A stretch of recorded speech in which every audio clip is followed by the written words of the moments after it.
जय श्री कृष्णा। राधे राधे। एक ही घड़ी में एक ही मुहूर्त पर जन्म लेने पर भी सबके कर्म और सबके भाग्य अलग अलग क्यों होते हैं? आखिर क्या कारण है कि एक ही समय पर एक ही मुहूर्त में जन्म लेने पर कोई बच्चा तो राजा बन जाता है और कोई बच्चा रंक बन जाता है? आखिर इसका कारण क्या है कि सबके भाग्य सबके कर्म अलग अलग क्यों हैं? यह संसार, यह सृष्टि इतनी बड़ी है कि यहाँ पल पल बच्चा जन्म ले रहा है, लेकिन सबके भाग्य सबके कर्म अलग अलग कैसे हैं? कि कोई जन्म लेते ही इतना अमीर है कि उसे खुद नहीं पता कि मेरे पास कितना पैसा है, और कोई जन्म से ही लेकर जब तक उसकी मृत्यु होती है तब तक वह सिर्फ दुख ही दुख भोगता है, भोजन के लिए भी तरसता है। आखिर इसका कारण क्या है कि सबके कर्म और भाग्य अलग अलग क्यों हैं? एक बार एक राजा ने विद्वान ज्योतिषियों की एक सभा बुलाई और उसमें प्रश्न किया, मेरी जन्म पत्रिका के अनुसार मेरी जन्म कुंडली में राजा बनने का योग था, तो मैं राजा बन गया। लेकिन ठीक उसी घड़ी में उसी मुहूर्त में अनेक जातकों ने जन्म लिया होगा, आखिर वे सब राजा क्यों नहीं बन सके? राजा ने सभी विद्वान ज्योतिषियों से इसका कारण पूछा। राजा के इस प्रश्न से सभी निरुत्तर हो गए, किसी के पास भी इस प्रश्न का उत्तर नहीं था। लेकिन तभी अचानक से एक वृद्ध खड़े हुए और बोले कि हे राजा, आपके इस प्रश्न का उत्तर आपको यहाँ से कुछ दूरी पर बने जंगल में एक महात्मा आपको मिलेंगे, और हो सकता है कि आपको आपके प्रश्न का उत्तर उनसे मिल सकता है। राजा ने घोर जंगल में जाकर देखा कि एक महात्मा आग के ढेर के पास बैठकर अंगार खाने में व्यस्त हैं। कोयले को गर्म करके जो अंगार बनाए जाते हैं, वह अंगार, उस अंगार को खाने में व्यस्त हैं। राजा ने अपना प्रश्न उस महात्मा से पूछा। महात्मा ने क्रोधित होकर राजा से कहा कि तेरे इस प्रश्न का उत्तर आगे पहाड़ियों के बीच एक और महात्मा हैं, वे दे सकते हैं। ऐसा सुनकर राजा की जिज्ञासा और बढ़ गई। पहाड़ी मार्ग को पार करके राजा बड़ी कठिनाइयों को झेलता हुआ उस दूसरे महात्मा के पास पहुंचा। लेकिन राजा हक्का बक्का रह गया, क्योंकि दृश्य ही कुछ ऐसा था। वे महात्मा अपना ही मांस चिमटे से नोच नोच कर खा रहे थे। जब राजा ने अपना प्रश्न महात्मा से पूछा तो महात्मा ने डांटते हुए राजा से कहा, मैं भूख से बेचैन हूँ, मेरे पास तुम्हारे लिए समय नहीं है। आगे आदिवासी गांव में एक बालक जन्म लेने वाला है, लेकिन जो कुछ ही देर तक जिंदा रहेगा, वह बालक तेरे इस प्रश्न का उत्तर दे सकता है। राजा बहुत ही परेशान हो गया। उसे बेचैनी होने लगी कि मेरा प्रश्न बड़ा ही अजीब सा बन गया है, एक अजीब सी पहेली ही बनकर रह गया है मेरा प्रश्न तो। राजा की उत्सुकता प्रबल थी। राजा फिर से कठिन मार्ग को पार करके उस आदिवासी गांव में पहुंचा, और जिस घर में वह बच्चा पैदा होने वाला था, उस घर में जाकर उस दंपति को सारी बात बताई।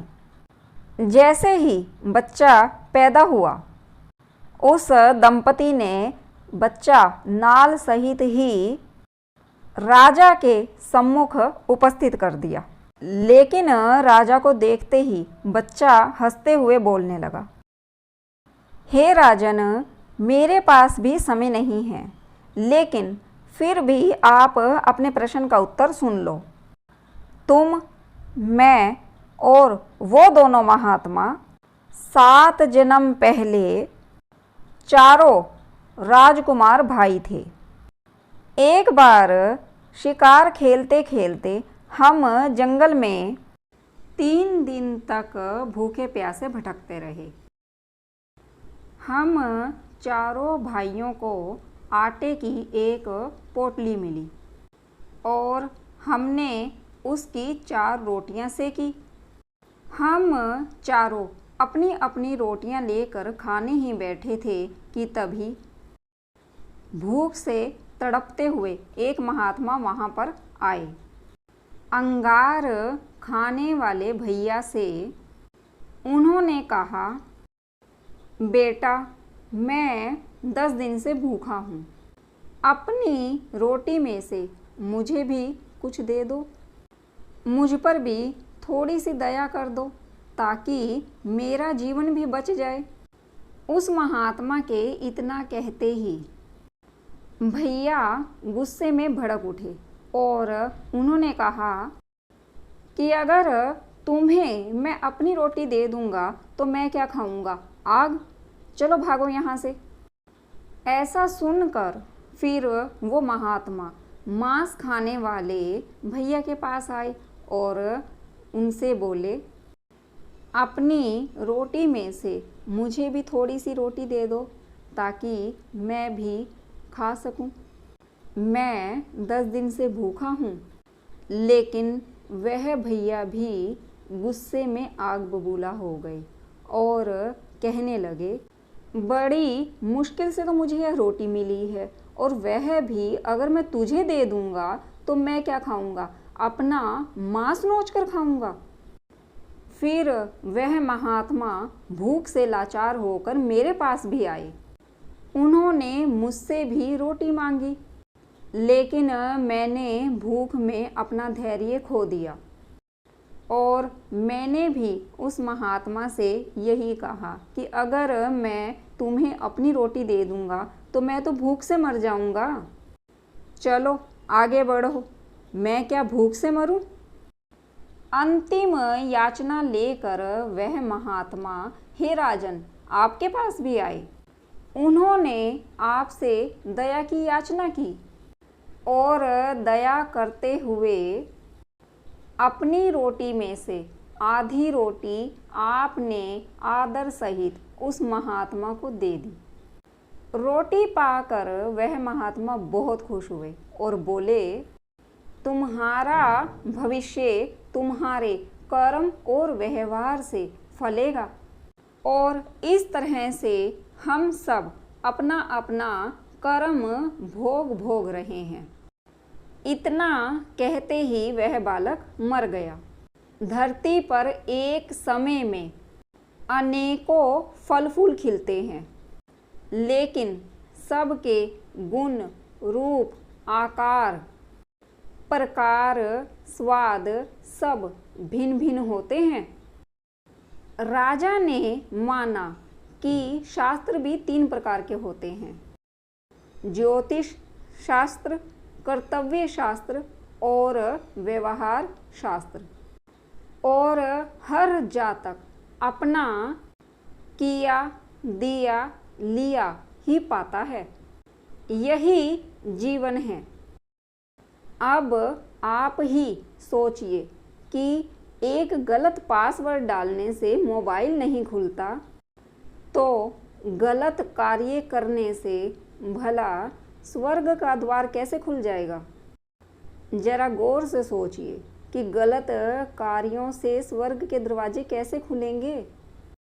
इसीलिए एक ही समय पर, एक ही मुहूर्त में कई जातक पैदा होते हैं, लेकिन उनको राजा और रंक उनके कर्म बनाते हैं। यह कर्म ही निश्चित करता है कि किसे राजा बनना है और किसे रंक बनना है, किसे सुख मिलेंगे और किसे दुख मिलेंगे। इसीलिए अच्छे मुहूर्त और अच्छे समय का इंतज़ार ना करें, बल्कि अच्छे कर्म करें ताकि सभी समय, सभी मुहूर्त शुभ बन जाए। जय श्री कृष्णा, राधे राधे। आपको मेरी वीडियो कैसी लगी तो प्लीज़ ज़रूर बताइए। अगर आपको वीडियो अच्छी लगी है तो प्लीज़ लाइक कर दीजिए, शेयर कर दीजिए, सब्सक्राइब कर दीजिए और हाँ, कमेंट्स ज़रूर कीजिएगा। अगर आप मेरे चैनल पर नए हैं तो प्लीज़ चैनल को सब्सक्राइब कर लीजिए ताकि आने वाली वीडियो की नोटिफिकेशन आप तक पहुंच सके।